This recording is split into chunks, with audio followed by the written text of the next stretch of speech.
What's up, y'all? Today I'm finna be getting into these UN Agenda 31 documents, so let's get into it.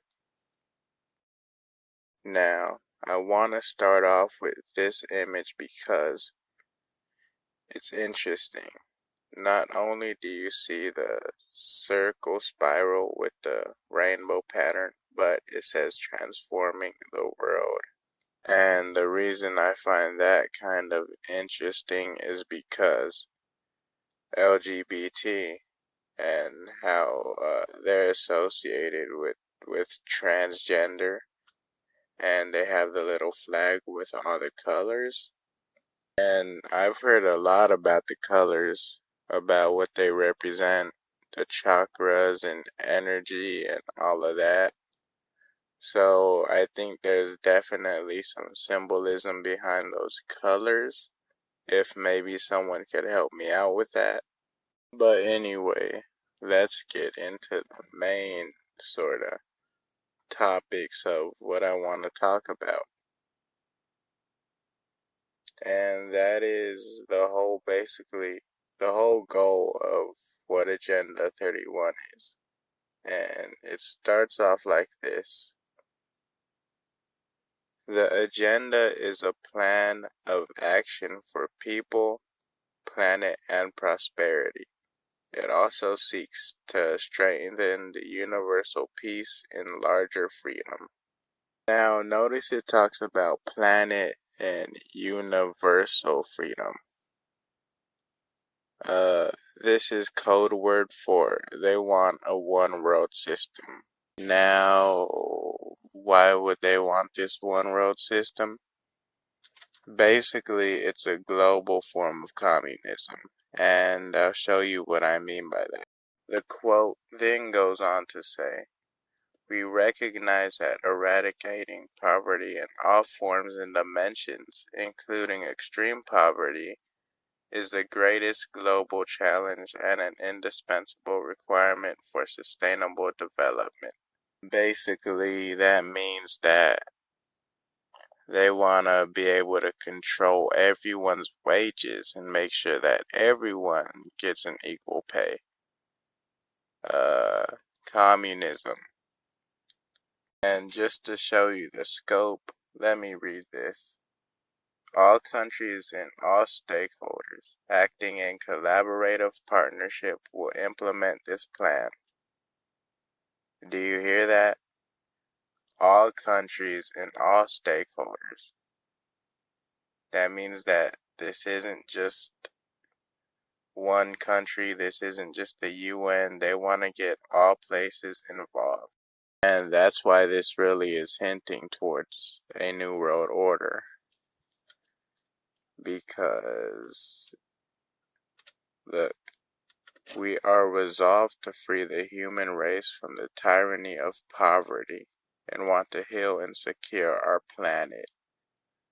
We are determined to take the bold and transformative steps which are urgently needed to shift the world onto a sustainable and resilient path. Notice how they keep talking about the planet and the whole world. And notice the terminology they're using. It's very obvious.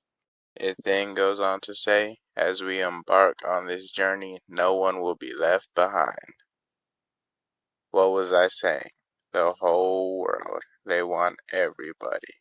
And this is not me pulling some random text up that some nobody wrote. This is literally UN document here. Just so y'all know, I mean, y'all have seen it. It's official. Y'all see what's on the screen.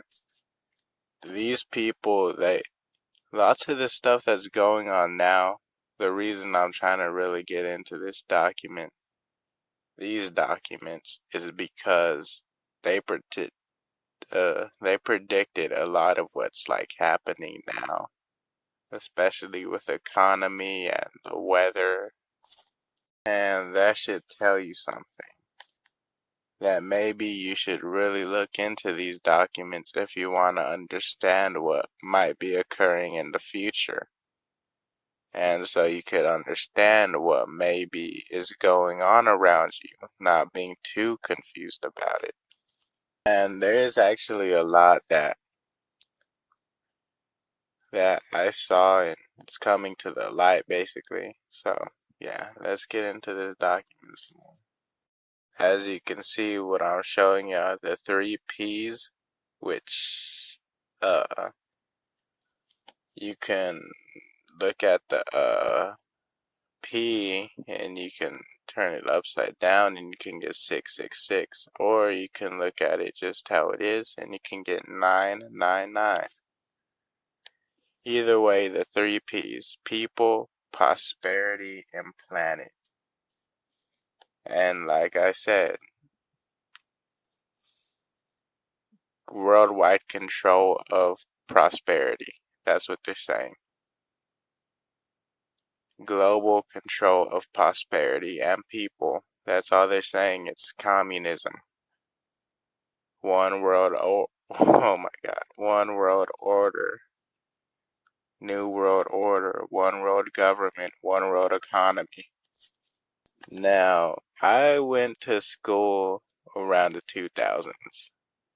2006, 2007 was when I started grade school, first grade. I was in a whole bunch of stuff before that.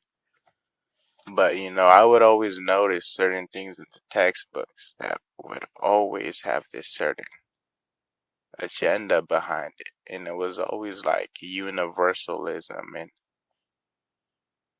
atheism and the stuff they say about space.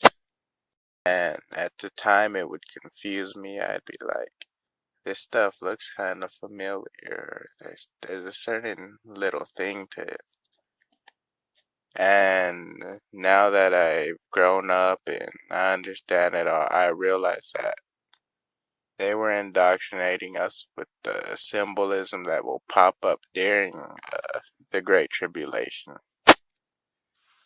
Because lots of the planets they showed us, lots of that stuff, those are sigils, and yeah, it gets deep.